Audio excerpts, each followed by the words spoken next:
Okay, so earlier on, you've mentioned a few times about not trying to take too much on too quickly, and you've referred to it as small steps.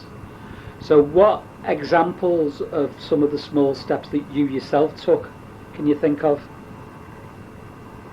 Yeah, going places with some of the family that I didn't want to go. I thought I'll go to please them. And then halfway through the journey, I started to feel a bit better. I didn't want to go to Liverpool that night. And me and you stayed at the table and chatted for a bit in Egbert, Damian. I don't know if you remember it. Yes, I do. We had a little chat. I can't remember some of the things we were discussing. I'm sure it was about CDs or something, but we were talking.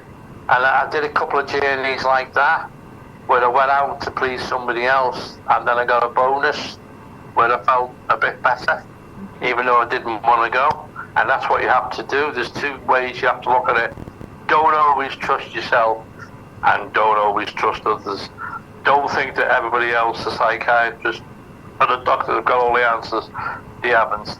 And don't think that you haven't got the answers. If you feel like lying in bed, when you've been through your 2 weeks, don't lie in bed. Get up, get washed, get in the shower, and you'll feel a lot better once you get up to have your cup of tea.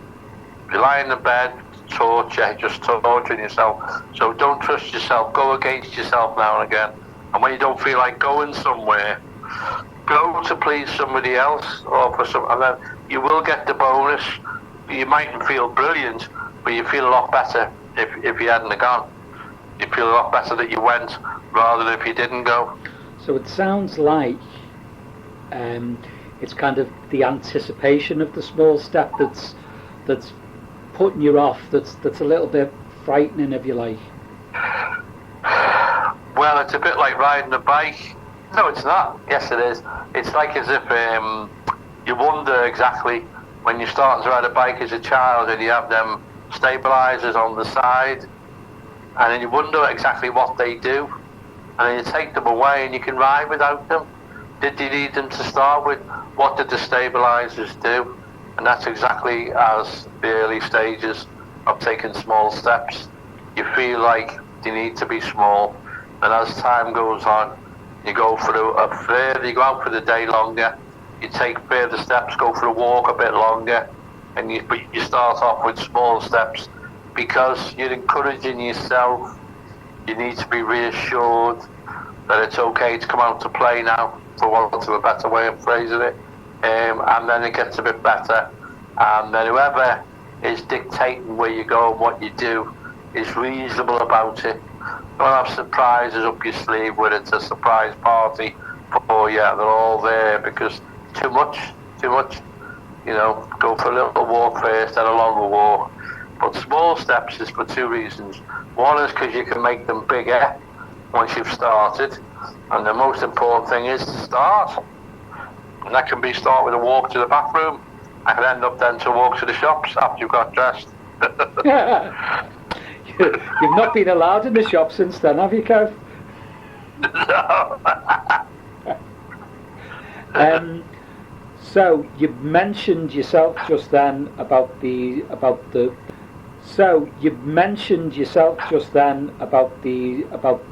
bigger steps. What's the transition like from the small steps to the big steps? Could you take me through that?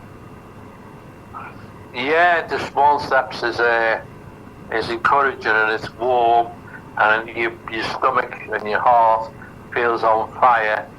And once you get just past the small steps, you're on what you call a roll. That's why it's important to start the small steps, because you end up on a bit of a roll, and you still pick up pace. And you're anticipating going places and doing things, and then your appetite comes back, and then you start rearranging your clothes, what you want to wear. Have you got enough? Do you need to go out and buy some? And it's like you've been walking to the tune of an out-of-tune guitar, and then all of a sudden you walk into a full orchestra, and you feel so lovely inside. And it's quite cruel, the beginning of it all, I'd rather call it spiritual rather than blame anybody or blame God or anything. I think that there's many gifts at the end of the rainbow, and I do see it as a change of heart. I do see it as a spiritual thing because no one should have to go through it. But I think there's a part of the brain that, if not managed properly, can torture you. And that's where the torture comes in, and that's where it becomes very depressive. And then some people lose hope because there's a part of the brain which I'm pretty sure is meant to work for you, but at certain times it works against you. And I think I read in one of the psychology books once that no one will hurt you more than you hurt yourself, especially when you get feelings of guilt. And I don't mind talking about that now or a bit later, so bring it up when you're ready. Okay. But guilt can kick in. Some of it is justified, but then also only a certain amount of guilt is justified. You don't need to keep hurting yourself and harming yourself. Out of everything, good can come, even if it's only helping somebody else. You can turn the guilt around, but you don't constantly torture yourself. But there is a part of the brain that will torture you if you let it.